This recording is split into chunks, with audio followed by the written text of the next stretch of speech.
तुम साथ दो बहना चलने में, तुम साथ दो बहना चलने में हम राग नए बनाएंगे।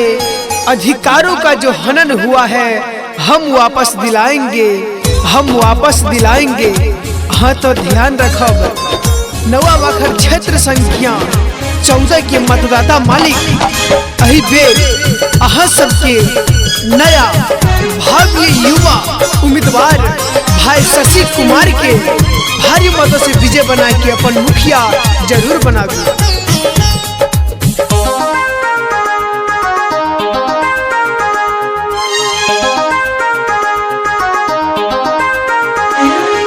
चाचा चाचिए सब दिल में है बसा लिया,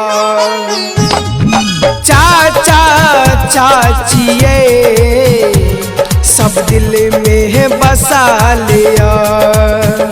हम बेटा छी अहीं के, हम बेटा छी अहीं के, सब मिल के जिता दिया।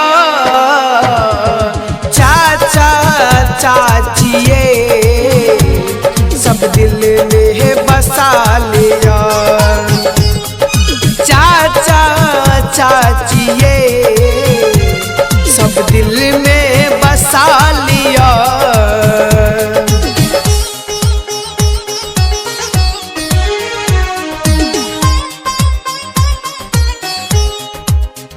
सुनियो बाबू भैया, सुनियो चाचा चाची,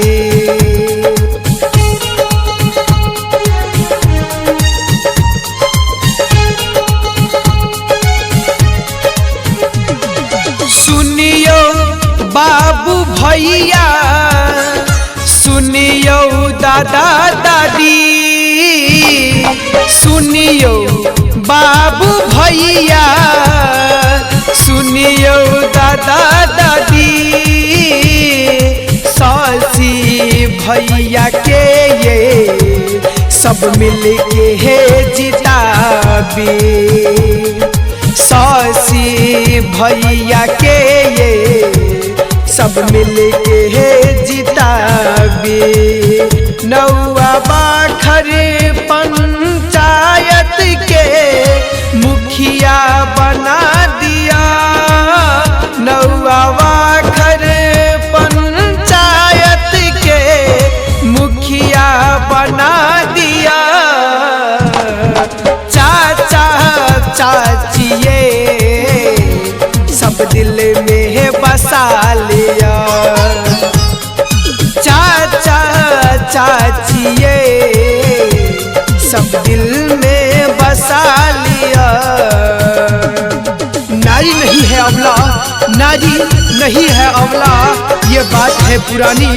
नारियों के गोद में ही पलती है जिंदगानी, नारी है घर की लक्ष्मी, सिंदूर बन के दमके, मौका पड़े तो चूड़िया तलवार बन के खनके।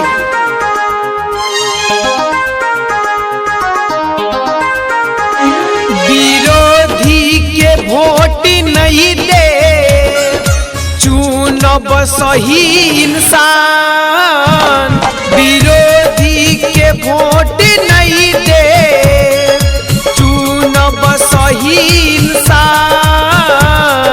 शशि भैया के ये जिताबू अब की बार, शशि भैया के ये जिताबू अब की बार।